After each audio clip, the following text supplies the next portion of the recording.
बिछड़ के हमसे दूरी कर गई। न जाने क्यों ये मोहब्बत अधूरी कर गई। हमें तन्हाइयाँ चुभती हैं तो क्या हुआ, कम से कम उसकी सारी तमन्नाएं तो पूरी हो गई, तमन्नाएं तो पूरी हो गई। जिंदगी भर हम कोयल तो हर भूल न पाए प्यार हो, माई बाप के इज्जत के आगे हम गए निहार हो।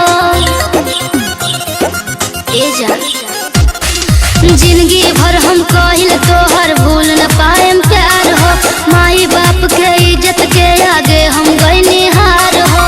कसम खा तू कहीं तहर नाम ना धरे, कसम खा तू कहीं तहर नाम ना धरे।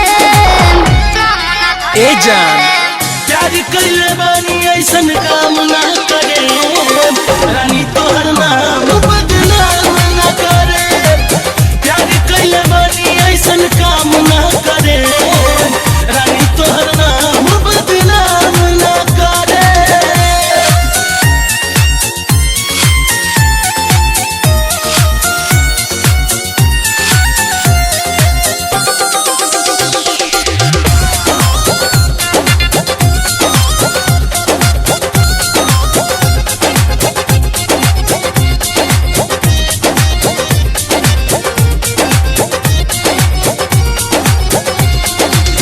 दारू गांजा मौत पीहो याद में रोज हो, शादी में आवे के बाद खाए खाते भोज हो, खाए खाते भोज हो।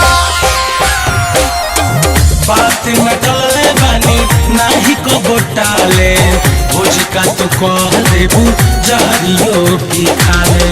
इज्जत जाई तो हम जिंदा ना रहे, इज्जत जाई तो हम जिंदा ना रहे। चुप पगली, प्यार कइले बानी ऐसन